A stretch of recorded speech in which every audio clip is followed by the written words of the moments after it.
Fala aí, torcedor do nosso canal Futebol Verde React, trazendo mais um vídeo aqui no nosso canal. E nesse vídeo trazendo aí o pós-jogo da vitória do Palmeiras sobre o São Paulo, 3-1 na Arena Barueri. Trazer aí o Benja, na opinião do Benja, a vitória do Verdão foi merecidíssima. Os gols do Palmeiras marcados pelo Maurício, Flaco Lopes e o Kelvin. O gol do Kelvin foi bonito pela jogada, uma linda jogada que culminou aí no gol do Kelvin de cabeça. Vamos trazer aí o pós-jogo, vamos reagir aqui no nosso canal, mas antes quero convidar você que ainda não é inscrito, se inscreva, ativa o sininho das notificações para você não perder nada. Tudo do Palmeiras, tudo do Verdão você encontra aqui no nosso canal Futebol Verde React. Vamos aí para o vídeo e logo depois eu trago as estatísticas da partida. Fala, meu povo, começando mais uns 60 segundos do Benja. O Palmeiras ganhou do São Paulo. Qual a novidade? Qual a surpresa? Zero, gente. E o São Paulo tá em 14º lugar na tabela do Paulistão, hein? São Paulo tem que abrir o olho. E foi um primeiro tempo muito bom, muito bom. O segundo tempo também foi bom pra caramba. Mas o time do Palmeiras é o que eu venho falando a semana inteira. Ele é infinitamente superior ao time do São Paulo. O Ferreirinha no segundo tempo foi bem. O Carlos Miguel no final, né? O São Paulo foi para um sufoco lá, foi para tudo ou nada. O Carlos Miguel fez algumas boas defesas, aquela cabeçada também no final. Mas o Palmeiras dominou o jogo inteiro. Jogo sem muita surpresa. 3-1. E eu vou te falar, hein? O São Paulo, hein? Tá na draga fora de campo. E dentro também. Uma bola na entrada da área. E cadê a organização para isso? Não tem a organização para a saída de bola, bem orquestrada, nem para, opa, agora eu vou dar um bico para tirar o perigo daqui. Então, o trabalho do Crespo é um trabalho mal avaliado. Como eu falei, teve aquele momento que ele chega, nos primeiros jogos ele consegue fazer ali uma sequência de vitórias e depois o time vai definhando. E outra coisa que eu me pergunto é isso. O Lucas praticamente não joga. E quando joga na posição errada. Passou o ano inteiro passado entregue a departamento médico. Aí agora volta, não quero jogar na grama sintética. Será que é só isso? Será que ele está totalmente integrado ao trabalho que está sendo exercido? Porque ele, acima de tudo, ele é uma liderança. Quando uma liderança não vai para o jogo, ele passa aqui recado para os outros jogadores. Eu não vou porque eu sou muito bom para jogar na grama sintética. Vão vocês lá se estourarem na grama sintética. Mas ano passado no Paulistão, com o Zubeldia, ele e o Oscar também não jogaram no Allianz. Sim. Né? Sim. Eu acho que ele se machucou no Allianz, né? Sim, foi. No jogo do tempo, no jogo da fase preliminar. Isso. O Oscar jogou. Inclusive, lembrando só, o Zubeldia, com o elenco destruído, sem volantes, foi jogar a semifinal do Campeonato Estadual contra o Palmeiras no Allianz. Usou o Alisson de primeiro volante e o Oscar de segundo volante. O São Paulo parou o Palmeiras, porque era um time bem posicionado defensivamente. Obviamente com os limites e todos os problemas de gestão que só apareceram agora. Eles já estavam lá. Eles simplesmente apareceram agora. É um momento que o São Paulo luta contra rebaixamento no Paulista, o que é algo muito grave. E previsível. Aí o Lucas não vai, o Caleri fica no banco. Ferreirinha também no banco, que é um jogador que tem qualidade técnica para ajudar a criar. É um trabalho que parece meio sem pé na cabeça a essa altura. Agora te faço uma pergunta. Baseado nas ideias do técnico, quem tem mais condição de fazer essa correria individual, Caleri ou Tapia? Tapia. E todo respeito... Cara, Tapia é um jogador guerreiro, esforçado, deixa tudo em campo. Eu não tenho nenhuma crítica a fazer à postura do Tapia. Obviamente, tecnicamente, ele é um jogador que deixa bastante a desejar, mas assim, é um profissional que merece todo o respeito do mundo. Então, como ele consegue correr mais que os outros nessa correria individual, pro técnico compensa mais até o Tapia do que o Caleri no time. Se as pessoas concordam com isso, eu respeito a opinião delas. Como eu sempre gosto de dizer, eu só tenho a minha. Eu não tenho a dos outros. Então eu respeito todas as opiniões. Mas ele faz isso? Mas não tem nenhuma lógica. Mas o Tapia faz isso? Com excelência? Não. Então, Mas ele faz o que pode. Para mim, o que chama atenção, voltando E só mais até uma coisinha, claro, um time tão bagunçado. Hoje eu poderia fazer várias críticas individuais. Poderia criticar o Bobadilha, poderia criticar o Arboleda. Eu me sinto, assim, não é constrangido. Eu me sinto um pouco injusto de ver um time tão bagunçado, sem bola, e criticar os jogadores que têm problemas de posicionamento de marcação ou de saída de jogo errada. Porque o time não tem ideias. Mas hoje, assim, o Caleri não ficou no banco porque o Crespo prefere o Tapia, né? Acho que era uma questão de adequação, né? O Caleri tá voltando de lesão, fez um jogo como titular, ele foi escalado contra a Portuguesa porque era o jogo que o São Paulo tinha mais chance de ganhar. E eu né? concordo com essa escolha. Pra tentar aproveitar a presença dele para garantir os 3 pontos e ficar no banco no jogo de gramado sintético contra um adversário melhor para usá-lo no segundo tempo. Isso me parece mais uma estratégia física do que propriamente uma escolha técnica. Então você acha que a estratégia do técnico... O Caleri é titular. Não, o jogo da Portuguesa era mais importante do que esse. Era um jogo mais factível de ganhar. Eu acho. Eram os 3 pontos que o São Paulo não... Que o São Paulo não... Não, você não é não mais acha? importante, mas eram os 3 pontos que o São Paulo não poderia deixar pelo caminho. Eu já acho que o São Paulo... Mas não, deixa eu perguntar agora. Claro. Você não acha, mas eu acho que você vai um pouco contra o que você falou do modo de sobrevivência, porque para mim, no modo de sobrevivência, o São Paulo precisa somar pontos com os adversários que ele tem mais chance de ganhar. O elenco do São Paulo, com um time quase reserva, é superior ao elenco da Portuguesa. Um time bem treinado ganha no Morumbi e compete hoje. Mas se a gente olha o papel, isso não existe. Estamos chegando no mesmo e ponto tem de o novo. Corinthians numa ponta, o Palmeiras na outra e no meio a Portuguesa, eu acho que da semana o jogo mais importante era o da Portuguesa. E eu acho que o torcedor tem que ter essa compreensão de que num ano que o São Paulo... O mais importante é o clássico sempre. Não, mas então, vocês têm É um teoricamente clássico. quase 3 na semana, mas vai, Portuguesa vamos assumir Teoricamente, que se é um ganha. jogo mais fácil, você pode botar o time reserva que vai, teoricamente, mas a gente tá vai ser falando, o suficiente para ganhar um mas jogo a mais gente fácil. tá falando que a gente tá falando que o clube tem que ser transparente com o torcedor, admitir os problemas. Eu acho que e aí eu respeito a opinião de vocês, pelo amor de Deus, porque Claro, é sua opinião. É que o meu Ninguém é dono da verdade que o aqui. meu comentário ia parecer que vocês não entenderiam. Comigo fica à vontade, não, Walter. mas seria mal colocado. Vai em Eu ia casa. falar assim, nossa parte, aí eu tô falando minha parte. Se eu entendo que o São Paulo tem que ser transparente, ó, tem problema médico, o departamento médico é um problema, não tem comando, não tem nada. Gente, a gente tem que, cara, é a Portuguesa, vai ser o São Bernardo. Nesse momento não tem problema médico. É isso. Ah, mas o Palmeiras. Cara, o Palmeiras, o dia que a gente tiver acertado, a gente pensa lá na frente. Hoje não é o nosso igual. Se a gente tá imaginando.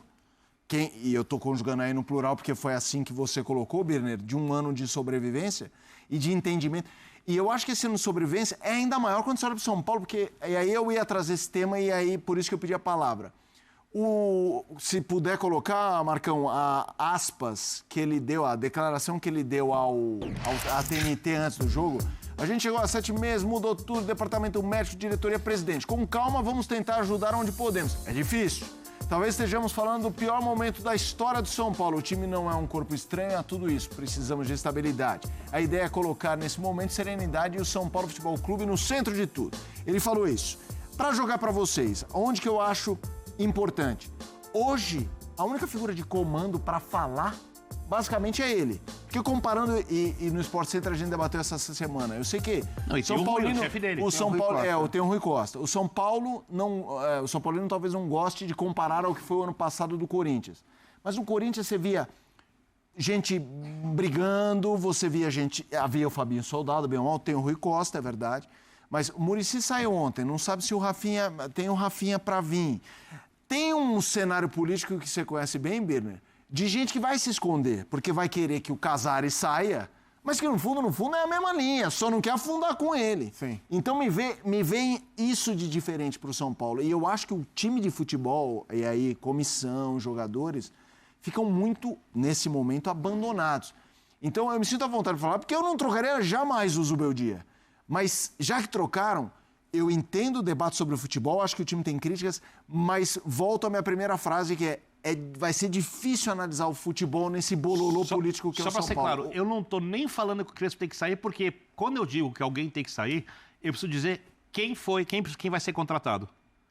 Porque você tira o que você quiser, mas você precisa repor. E eu acho que tem técnicos melhores que o Crespo. Eu também acho. Um monte. Mas, aliás, não vou nem dizer melhores. Porque se o Crespo trabalhasse num futebol que tem um jogo por semana, com outro perfil de elenco, sim, eu acho que as ideias dele podem funcionar. O problema é que quando você tem uma crise, vou dar um exemplo, uma pessoa está com limites financeiros no seu mês, ela se adapta. Ela sabe de onde tirar, onde pôr. A vida é assim. A grande virtude de qualquer ser humano na vida é a capacidade de adaptação. E ele não tem nenhuma. A ideia de jogo dele é uma utopia. Essa é a questão. E a última coisa que o São Paulo precisa nesse momento é de falta de pragmatismo e realidade quando olha o elenco, porque talvez volte a ter problemas no departamento médico, nesse momento eles não existem, tá? Talvez volte a ter problemas no departamento médico em quantidade. Era importante nesse momento ter os principais jogadores das últimas temporadas no elenco, porque vai ter pressão.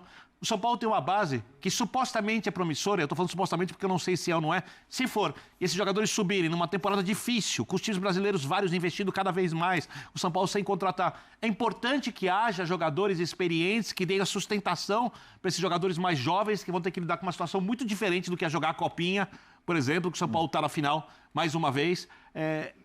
E me parece que o técnico, quando ele fala que ano passado ele quer jogadores inteiros, não jogadores tecnicamente bons ou experientes, quando ele pega e encosta o Alisson, depois de ter colocado o Alisson para jogar fora de posição, várias vezes num time completamente bagunçado.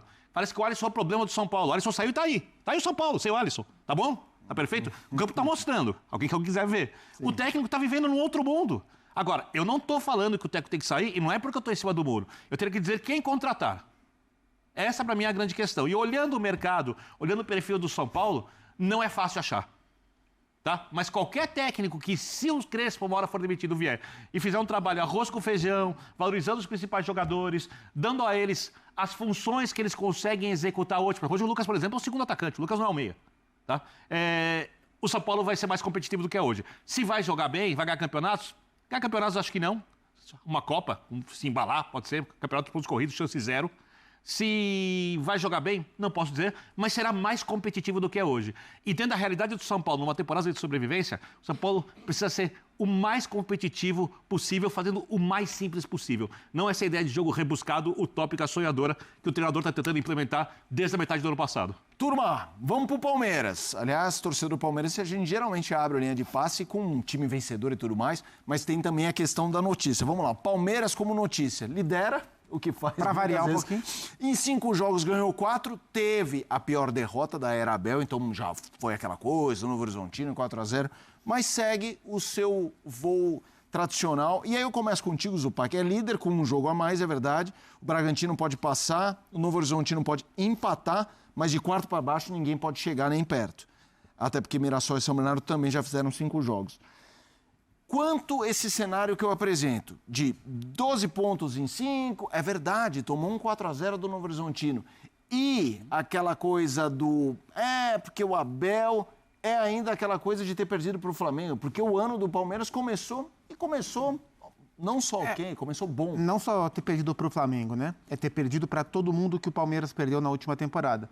2 vezes para o Corinthians, 2 vezes para o Flamengo. Sim, o pecado do Palmeiras é não ser campeão. Porque o Palmeiras oscila como outros times oscilam. E a maioria dos times, quando oscila, não briga. O Palmeiras continua brigando. O Palmeiras é quase sempre o melhor ou o segundo melhor da fase que ele disputa dos campeonatos, seja Paulista, Libertadores, Campeonato Brasileiro que ele esteve. Então o Palmeiras vem de uma temporada onde jogou menos do que a gente estava acostumado a ver, mas o pecado não foi esse, o pecado foi não ganhar. Porque se o Palmeiras tivesse jogado tudo que jogou ou que não jogou no ano passado e tivesse vencido o Paulista do Corinthians e vencido o Brasileiro do Flamengo, não teria 90% das críticas que tem. E esse ano tomou 4 do Novo Horizontino, mas a questão é se vai ser campeão ou não. O Palmeiras, dentro do que ele vinha jogando, ele jogou melhor. O Abel fez escolhas para colocar um time técnico em campo, meio campo com Marlon e Andrés, acho que é uma dupla que eu não sei se para todo tipo de jogo vai funcionar. Hoje funcionou, especialmente o Marlon distribuindo o jogo muito bem da função de primeiro volante. O Flaco Lopes de novo fez um bom jogo, acho que tem questões para ver quem é que vai ser o jogador aberto pela esquerda, se vai ser o Ramon Sousa, se ele vai voltar com o Felipe Anderson quando o Felipe tiver melhores condições. Mas acho que a questão do Palmeiras era voltar a ganhar para estancar o 4-0 do Novo Horizontino, e a questão vai ser troféu. A questão em cima do Abel é basicamente troféu. Vamos ver. Então tá aí, pessoal, foi o vídeo onde os comentaristas falaram aí após a vitória do Palmeiras, 3-1 sobre o São Paulo. Agora vamos trazer aí as estatísticas, né? Chutes, finalizações, o São Paulo teve mais, 13-9 para o São Paulo. Chutes certeiros no gol, o São Paulo também teve mais, 7-4. Posse de bola, São Paulo teve 63%, Palmeiras 37%. Passes, 542 do São Paulo, 289 do Palmeiras. Precisão de passe, 88% do São Paulo, 79% do Palmeiras. Faltas, o São Paulo fez 9, Palmeiras fez 13. Cartões amarelos, Palmeiras teve 2, o São Paulo 1. Cartões vermelhos nós não tivemos. Impedimentos, Palmeiras não teve nenhum, o São Paulo 1. Escanteios, o São Paulo teve 9 e o Palmeiras teve 2. Está aí as estatísticas da partida. Gostou do vídeo? Deixa o like, se inscreva no canal, ativa o sininho das notificações.